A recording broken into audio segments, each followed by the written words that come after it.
Carta Capital, uma das principais estrelas da mídia socialista, que sobrevive graças ao dinheirinho amigo mensalmente pago pelo governo, se obrigando a dar notícias mostrando queda de Lula, com certeza é um sinal significativo de mudanças que pairam no ar.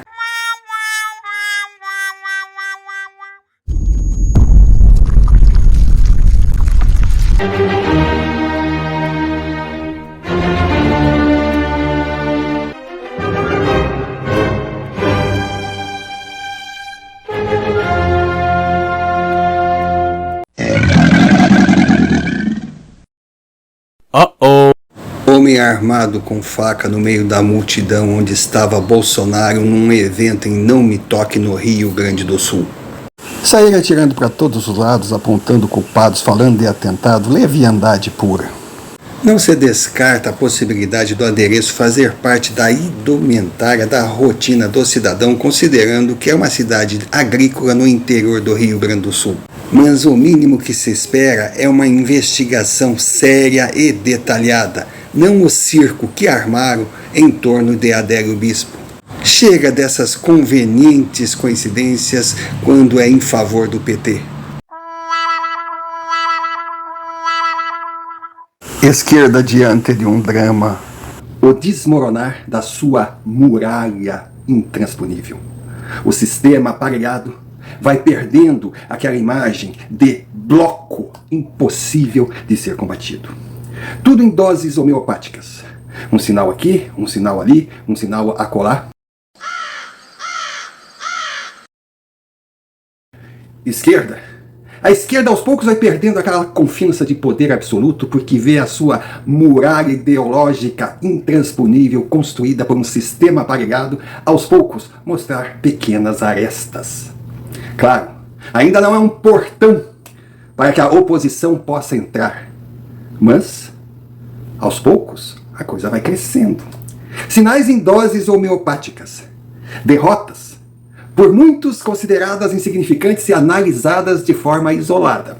Mas o conjunto da obra mostra que o Brasil está se recuperando do golpe, da porrada recebida em 2022 e aos poucos começa a voltar a reagir. Primeiro perdendo o medo por essa política de intimidação, pois aqueles que intimidam estão começando a ver a sua caneta falhando, perdendo um pouco de tintas. Mas vamos aos exemplos. Estados Unidos de Biden esse, sabidamente, um dos grandes responsáveis pelo alinhavar da malha que colocou o Lula no poder de uma forma, digamos assim, um tanto que nebulosa. O Biden que está perdendo a força dentro do seu país e aos poucos tem que dançar conforme a música porque Trump vem aí. Pois bem, o governo Biden negou a extradição de Alan dos Santos solicitada pelo STF, solicitada pelo Brasil.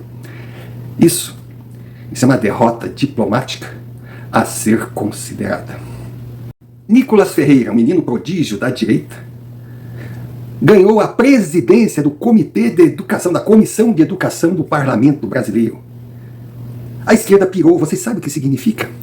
Significa que o ministro da Educação petista agora terá que pensar duas vezes antes de agir, que agora terá vigilância sim.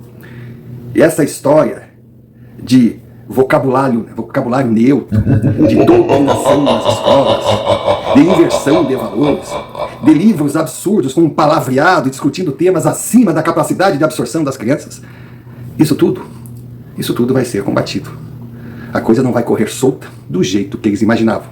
E não bastasse, em paralelo, o PL, a direita, colocou na presidência da CCJ uma deputada que com certeza irá analisar com muito carinho o pedido de impeachment do presidente Lula. E a CCJ que dá o primeiro passo nessa questão. E, se por acaso resolver dar andamento, Arthur Lira não terá como manter o processo na gaveta. Para completar, uma canetada democrática do STF que mandou prender um capitão deputado estadual do Espírito Santo mais votado por esse homem na época da pandemia, derrotado, para que o povo saísse às ruas para trabalhar, para cuidar do seu sustento, lógico, tomando todos os cuidados, indo contra aquela campanha maciça do Fica em Casa, com o objetivo de quebrar a nação? Pois é, esse homem recebeu ordem de prisão, só que a Câmara dos Deputados Estaduais do Espírito Santo disse não. E o homem está livre, e Alexandre de Moraes teve que acatar a decisão. Uhul! Amém! Glória a Jesus! Não existe inimigo para um homem temente a Deus. Vitória da Constituição, vitória do artigo 53, vitória da nação brasileira. E quero aqui dizer que o que ocorreu com a Assembleia Legislativa, quero me referir agora ao presidente Marcelo Santos, quero me referir aos deputados e à assessoria, à Procuradoria, os advogados da Assembleia Legislativa, com um fundamento constitucional. Vejam bem que quem prendeu Daniel Silveira foram os deputados federais. Aqui os deputados, por 24 votos. Então a vitória da Constituição, a vitória de Deus, a vitória de quem acredita. A Assunção foi recolhido aqui por lutar na pandemia, para abrir o comércio, sabe, para deixar o povo trabalhar, lutando pela vida. Um homem que é a favor da vida, contra o aborto, contra a alegação de drogas. Um indivíduo, aí botou o pescoço de fora, disse que era candidato a prefeito. Você, quando vê um jabuti em cima de uma árvore, foi mão de gente, uma enchente, de repente ele vai preso. Cara, por quê? Se esse troço é tão velho, e foi agora, né? Olha o Lucas aí. E nós estamos aqui, acompanhamos o tempo inteiro. Brasil, a vitória da liberdade. Está aqui o capitão Assunção, não sei, ele não pode dar entrevista, ele está saindo aqui, ainda muito emocionado. Não bastasse aquela fala agressiva, violenta, desrespeitosa de Lula, comparando Israel ao se defender dos ataques covardes do Hamas, ataques terroristas, teria tomado atitudes no mesmo nível do Holocausto, no Holocausto do grande ditador alemão. Olha, isso está crescendo. E não se descarta a possibilidade de Lula ser condenado em tribunais internacionais. Agora, antes mesmo disso acontecer, o primeiro-ministro, já considerado favorito nas eleições de Portugal, que vai assumir o comando do governo das terras lusitanas, já deixou claro: Lula não entra em Portugal. No máximo que ele vai chegar até o aeroporto. E caso insista em desembarcar, será preso. Pensem bem o significado dessa declaração. Portugal, a pátria irmã brasileira, não permitindo a entrada daquele que se diz presidente do nosso país.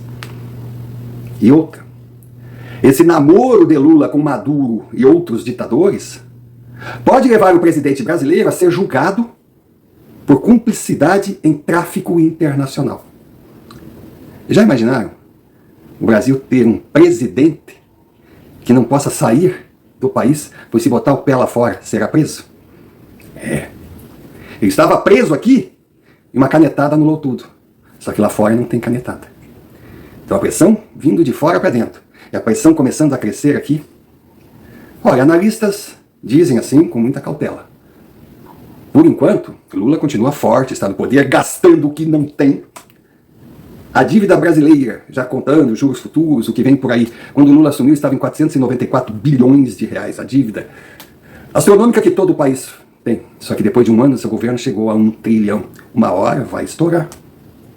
Aí eles terão que explicar de onde veio esse PIB de quase 3%, que eles tentaram transformar numa notícia mostrando o que Lula está fazendo de bem para o Brasil, mas a narrativa fracassou porque não tem base. Então esse PIB ou vem de manipulação de números, ou vem do agro, ou vem do extrativismo. O que é o extrativismo? É a Amazônia liberada, países ricos vindo felizes, pegando tudo que nós temos lá, pagando um precinho desse tamanho, maior parte dessa mercadoria saindo do país de forma legal via Guiana Francesa. Ou por que vocês acham que Lula tem ido à Guiana?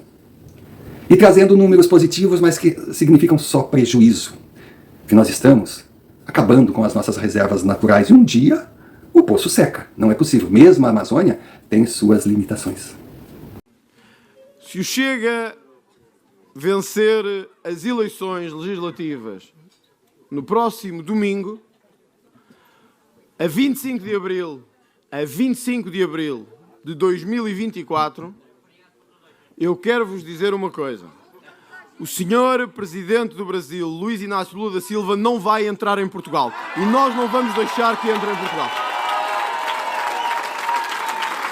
E o senhor Pedro Sanches só entrará quando necessário mesmo. Porque também não queremos que entre muitas vezes. Isto para vos dizer que este governo não se vai vergar aos interesses de Bruxelas. Que este governo vai impor e não ajoelhar, e que este governo não vai deixar entrar esses corruptos internacionais todos aqui no nosso território. Porque eu não estou a brincar. Eles não vão entrar mesmo. E eu garanto-vos que se for Primeiro-Ministro, o senhor Lula da Silva ficará no aeroporto e não entrará aqui no aeroporto de Lisboa.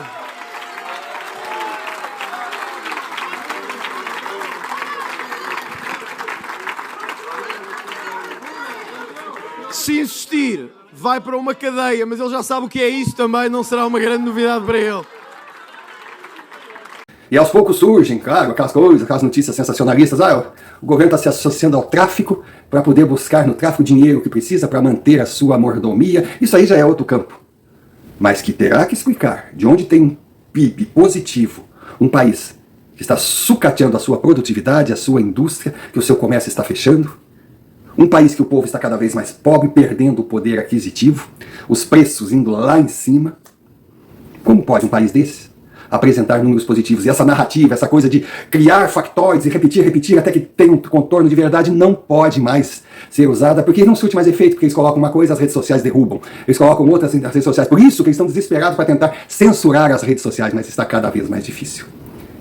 E também a campanha, tudo é culpa de Bolsonaro, vamos prender Bolsonaro, está cada vez menor, porque não tem como. Porque por maior que seja a loucura de uma esquerda, eles ainda têm medo de uma reação popular. E aquele indivíduo que foi encontrado com faca lá em Não Me Toque, aonde estava Bolsonaro, tem muito a explicar. Tomara que seja um desavisado, um transeunte que sempre usou faca porque vive no interior. Porque caso contrário, aí o desespero da esquerda já começa a exigir outras atitudes. Então. Muita água a rolar. Mas, com certeza, o bloco inatingível do senhor José Dirceu está começando a balançar.